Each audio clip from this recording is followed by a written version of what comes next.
बिस्मिल्लाहिर्रहमानिर्रहीम। अल्लाहु अकबर कबीरा वल्हम्दुलिल्लाहि कसीरा व सुब्हानल्लाहि बुकरतम व असीला।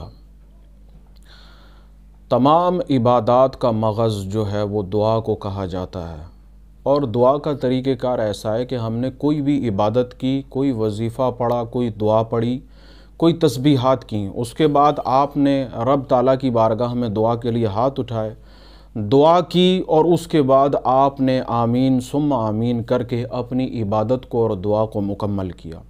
ये एक तरीक़ेकार है, इसको तकरीबन हर मकतबा फ़िक्र का इंसान इसी की पैरवी करता है। मैं आज आपको एक बात बताता हूँ, मेरी तहकीक क्या है कि हम एक गलती करते हैं। वो क्या गलती है? आपने जिस तरह देखा होगा कि गुफ्तगू का एक तरीक़ेकार है। मैं आपसे बात कर रहा हूँ, मैंने अपनी एक बात की, आपने मेरी बात को सुना, सुनने के बाद जब मैं खामोश हो गया तो मेरी बात का जो जवाब है वो आपने मुझे दिया। अब मेरे ज़िम्मे है ये बात कि मैं आपकी बात को सुनूं। अच्छा, बिलफ़र्ज़ मैंने अपनी बात कह दी, और कह देने के बाद मैंने अपनी बात मुकम्मल होते ही मैं आपके पास से उठ के चला गया, तो आप क्या कहेंगे कि ये कैसा इंसान है?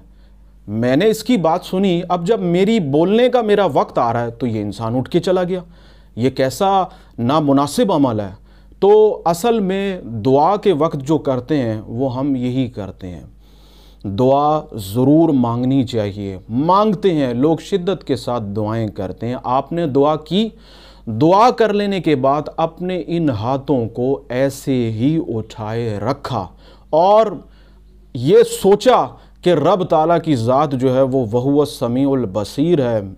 मेरे अल्लाह ने मेरी दुआ को सुना, मुझे इस हालत में देखा।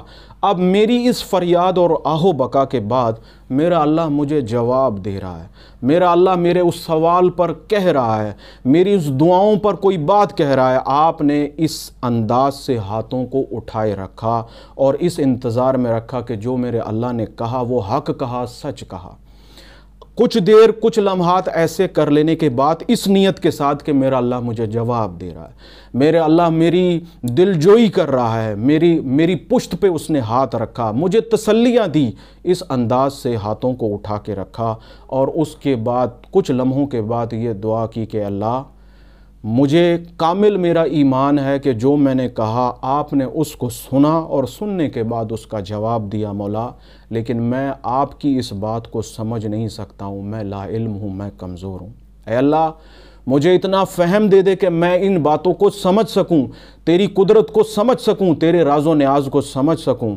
और अगर मैं इस काबिल नहीं हूँ, मैं इस लायक नहीं हूँ, तो मौला मेरे लिए वो असबाब पैदा कर दे कि जो मेरी दुआ पे तूने कहा, जो मेरी दुआ पे तूने बात कही, ऐ अल्लाह उसके वसाइल व असबाब पैदा हो जाएं।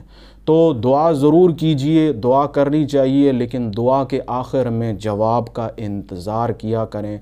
जो लोग दुआ करते ही फ़ौरन मुंह फेर लेते हैं, फ़ौरन आमीन सुम्मा आमीन किया और जानमाज को मुकम्मल किया, उठा दिया, ख़त्म की नशिस्त को, कि देखें ऐसा ना कीजिए, बल्कि दुआ कर लेने के बाद दुआ का इंतज़ार कीजिए। और हर दफ़ा इस तरह से कीजिए, हर दफ़ा आप इस तहज़ीब को और इस अमल को कायम रखिए, और दुआ के साथ साथ सबको दुआओं में याद रखिए। अपने इस अमल को मुकम्मल कर लेने के बाद अल्लाह ताला पर कामिल यकीन रखिए कि आपने जो कहा और उसने जो जवाब दिया वो यकीनन आपके हक़ में बेहतर होगा। अल्लाह ताला की बारगाह में आजिज़ाना दुआ है, अल्लाह ताला हमें इन चीज़ों का फ़हम अता कर दे, दुआ मांगने के सही आदाब और दुआ की फ़जीलत को जानने की तौफ़ीक़ अता फ़रमा दे। आमीन सुम्मा आमीन।